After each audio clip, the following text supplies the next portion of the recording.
Hi, I am Mark Breyer, and this is my YouTube channel, Café com Teacher Breyer.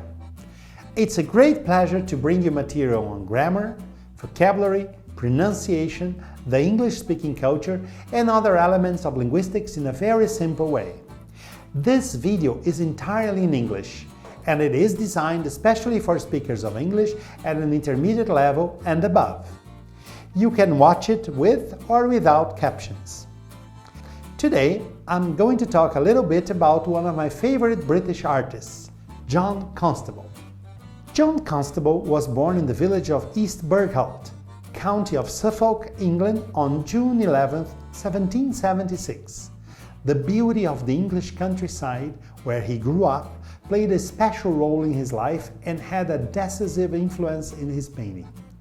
The placid river's tower, the wide green fields, the rural activities, the different aspects of the sky and the light effects he contemplated and gazed at as a child made him become an artist whose favorite theme was landscapes. In 1821, when he was already an artist, he would write, "I associate my childhood to all I could find by River's Tower. Those places and images made me become a painter." When young Constable started to have his first contact with drawing, he followed amateur artist John Dunthorne in his long excursions by the fields to elaborate sketches. It was with Dunthorne that he got not only his first notions of painting, but also a method of work he would use all over his life, to register a certain aspect of the landscape always at the same time and interrupt the painting as soon as the light changed, and then carried on the day after.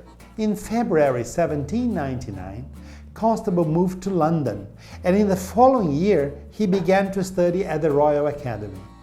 He attended classes systematically, never missing one, and dedicated hours and hours to drawing and studying art, copying the works of masters such as Ruysdael and Rembrandt.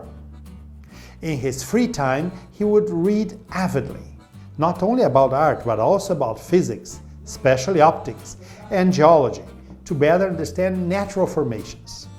Nevertheless, Constable was not a very sociable person and felt lonely in London, where he realized that landscape painting was not much valued.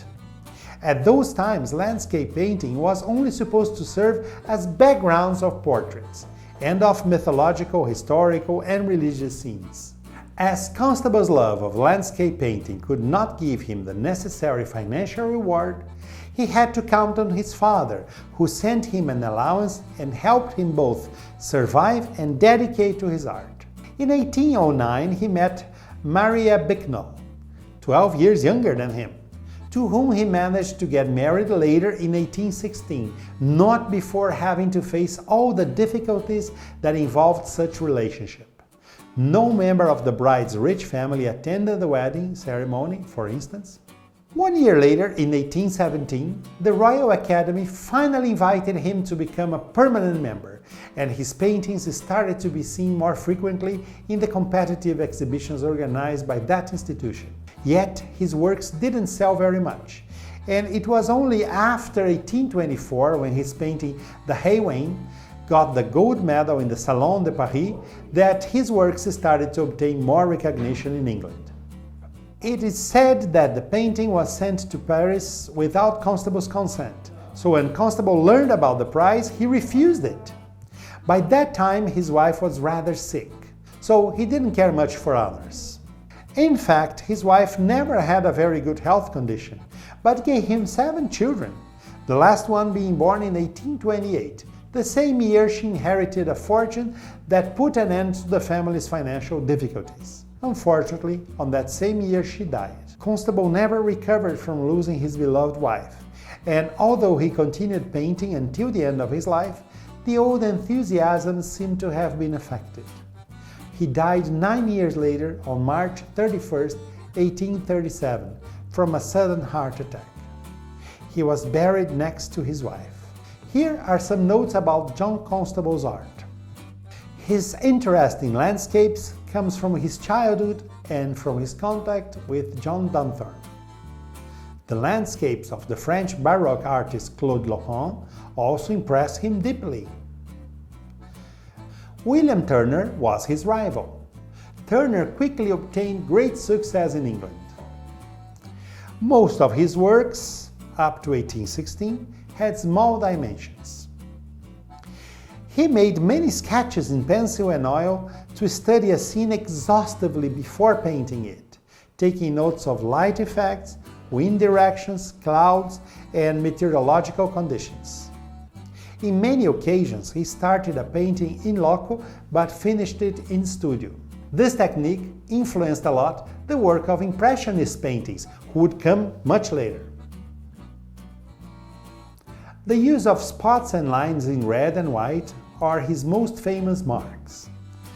Unfortunately, many critics from his time considered his use of white to illuminate areas and emphasize light a negative characteristic, which they labeled Constable's snow. The use of red to highlight foliage builds up some focuses of interest in the painting. Together with Turner, Constable is considered one of the best British artists ever. Well, I hope you have enjoyed this video and keep watching the videos uploaded on my YouTube channel. They are carefully made for you. Goodbye, and let me enjoy my coffee now.